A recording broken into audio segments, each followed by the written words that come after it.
حضرت ابراہیم علیہ الصلاۃ والتسلیم 40 دن تک اسی آتش کدے میں رہتے ہیں۔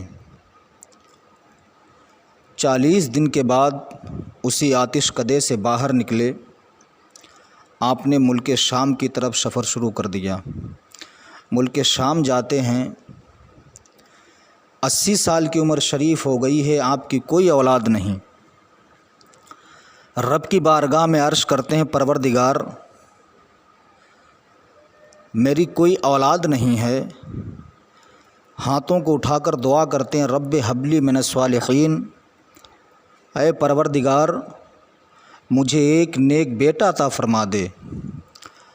اللہ کی بارگاہ میں دعا کرتے ہیں، رب نے بشارت دی، فبشرناہ بغلام حلیم، رب نے فرمایا اے میرے خلیل ہم تمہیں ایک نیک بردبار لڑکے کی بشارت دیتے ہیں۔ ابراہیم علیہ السلام کی دعا رب کی بارگاہ میں قبول ہو جاتی ہے۔ اللہ رب العزت نے حضرت ہاجرہ رضی اللہ تعالی عنہا کے شکم اطہر سے، بطن پاک سے حضرت اسماعیل ذبیح اللہ کو پیدا فرما دیا۔ حضرت اسماعیل ذبیح اللہ جب پیدا ہوئے، ابراہیم علیہ السلام نے رب کا شکر ادا کیا۔ حضرت اسماعیل ذبیح اللہ جب کچھ بڑے ہو جاتے ہیں، حضرت سارہ نے دیکھا تو رشک پیدا ہو جاتا، کاش پروردگار عالم مجھے بھی کوئی اولاد عطا فرما دیتا۔ رشک پیدا ہوا۔ حضرت سارہ رضی اللہ تعالی عنہا نے حضرت ابراہیم علیہ السلام کو اپنے پاس بلایا۔ بلانے کے بعد کہتی ہیں، اے میرے شوہر نامدار، آپ اپنی بیوی اور اپنے بچے کو کہیں چٹیل میدان میں چھوڑ کے آئیے۔ اللہ کے پیغمبر حضرت ابراہیم خلیل اللہ شش و پنج میں ڈوب گئے۔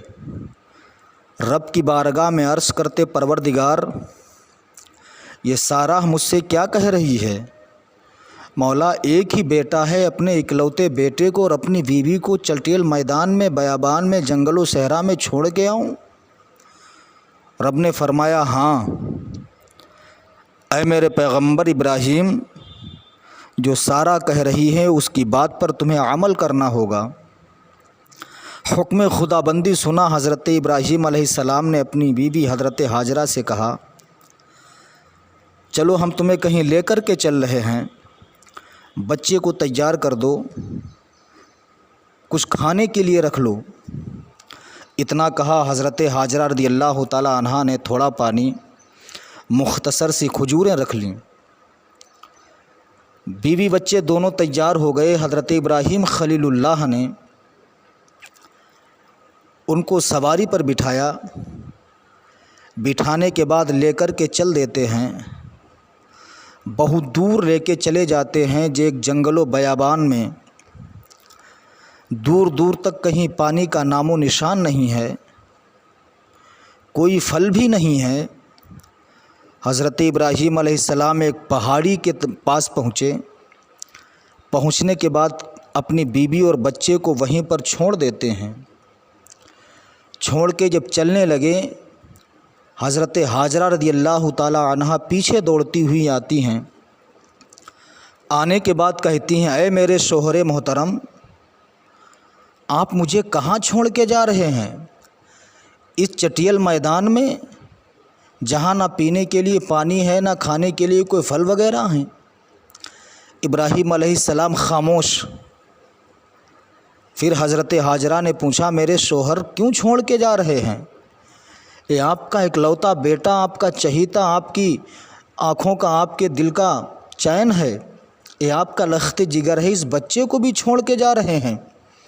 ابراہیم علیہ السلام خاموش ہیں، کوئی جواب نہ دیا۔ حضرت ہاجرہ نے کہا، اے میرے شوہر محترم، کیا اللہ نے تمہیں ایسا کرنے کا حکم دیا ہے؟ کیا اللہ رب العزت نے ہمیں چھوڑنے کے لیے تم سے کہا ہے؟ ابراہیم علیہ السلام فرماتے، ہاں۔ حضرت ہاجرہ رضی اللہ تعالی عنہا عرض کرتی، ٹھیک ہے، اگر رب کا حکم ہے، اگر رب نے تم سے ہمیں چھوڑنے کے لیے کہا ہے تو میرے شوہر محترم بے شک آپ یہاں سے چلے جائیے۔ جس رب نے تمہیں یہاں چھوڑنے کے لیے حکم دیا ہے وہ رب مجھے ضائع نہیں کرے گا، وہ رب مجھے قبول فرما لے گا۔ اتنا کہا حضرت ابراہیم علیہ السلام وہاں سے جب چل دیے، آنکھیں اشکوار ہیں لیکن حکم خدا بندی، آنکھیں اشکوار ہیں، پیچھے مڑ مڑ کر کے اپنی بیوی اور اپنے بچے کو دیکھ رہے ہیں۔ حضرت ابراہیم علیہ السلام کچھ دور پہنچتے ہیں، رب کی بارگاہ میں اپنے ہاتھوں کو اٹھا کر دعا کرتے، پروردگار اے مالک و مولا، میں تیری رضا پر راضی ہوں۔ مولا میں نے اپنی بیوی اور بچے کو چٹیل میدان میں چھوڑ دیا ہے۔ اے پروردگار یہاں نہ کچھ کھانے کے لیے ہے، نہ پانی کا انتظام ہے۔ اے مولا تو میری اتنی دعا قبول فرما لے کہ تو ان کو پھلوں کا رزق عطا فرما دینا۔ اے پروردگار پانی کا انتظام کر دینا۔ مولا تو لوگوں کے دلوں کو ان کی طرف مائل فرما دینا۔ اتنی دعا کی کرنے کے بعد پھر آگے بڑھنے کے بعد پہاڑیوں کا علاقہ ہے۔ اب بیوی بچے نظروں سے اوجھل ہو گئے۔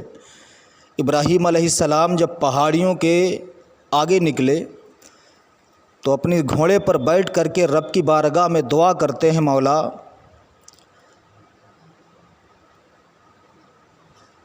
ربنا اغفر لی ولوالدی وللمؤمنین یوم یقوم الحساب۔ اے مولا تو بخش دے ہمارے والدین کو، مولا تمام مومنین کو جس دن تیرا حساب و کتاب قائم ہو۔ اللہ اکبر۔ ابراہیم علیہ الصلوۃ والتسلیم اپنی بیوی اور بچے کو چھوڑ کے آ گئے۔ ادھر حضرت ہاجرہ رضی اللہ تعالی عنہا کے پاس مختصر سی کھجوریں ہیں، تھوڑا سا پانی ہے، کھجوریں بھی ختم ہو گئیں، پانی بھی ختم ہو گیا۔ حضرت اسماعیل ذبیح اللہ کو جب پیاس کی شدت ہوتی ہے، حضرت اسماعیل علیہ السلام کی زبان سوکھ کر کے کانٹا ہو گئی، پیاس کی شدت میں تڑپنے لگے، ماں کی چھاتیوں کا دودھ بھی خشک ہو گیا۔ حضرت ہاجرہ شش و پنج میں ڈوب گئیں، اب کیا کیا جائے؟ حضرت ہاجرہ رضی اللہ تعالی عنہا قریب میں دو پہاڑیاں ہیں، جن پہاڑیوں کا ذکر اللہ نے اپنے مقدس قرآن پاک میں کیا ہے، ان الصفا والمروۃ من شعائر اللہ، بے شک صفا اور مروہ اللہ کی نشانیوں میں سے ہیں۔ حضرت ہاجرہ رضی اللہ تعالی عنہا سے بیٹے کا تڑپنا دیکھا نہ گیا۔ صفا پہاڑی پہ چڑھتی ہیں، دور دور تک نظر ڈالتی ہیں، لیکن کہیں بھی پانی نظر نہیں آتا ہے۔ پھر صفا پہاڑی سے دوڑتی ہوئی مروہ پہاڑی پر جاتی ہیں، پھر دور تک پانی کا نام و نشان نہیں، یہاں تک کہ حضرت ہاجرہ رضی اللہ تعالی عنہا پانی تلاش کرنے کی وجہ سے صفا اور مروہ کے درمیان 7 چکر لگاتی ہیں۔ اللہ رب العزت نے حضرت ہاجرہ رضی اللہ تعالی عنہا کا دوڑنا اللہ رب العزت کو اتنا پسند آ گیا، اتنا پسند آ گیا کہ قیامت تک ہر حاجی پر واجب کر دیا ہے کہ وہ بھی صفا اور مروہ کے درمیان 7 چکر لگائیں۔ اگر وہ 7 چکر نہیں لگائیں گے تو اللہ ان کا حج قبول نہیں فرمائے گا۔ اللہ اکبر۔ اسلامی بھائیوں، یہ ماں ہے، ماں چاہے جہاں بھی ہو، جب بچے کو تکلیف ہوتی ہے، بچے کو پریشانی ہوتی ہے تو ماں تڑپ جاتی ہے۔ یہ اسلامی بھائیوں ہمیشہ اپنے ماں باپ کا ادب کیا کرو، ماں باپ کی خدمت کیا کرو۔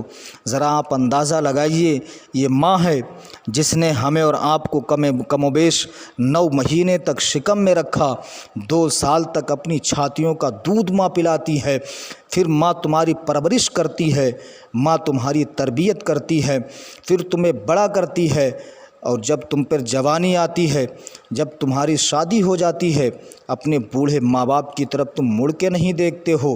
اسلامی بھائیوں، کیا تم بھول گئے ہو؟ یہ وہی ماں ہے جس نے طرح طرح کی پریشانیوں کو تمہارے لیے برداشت کیا ہے۔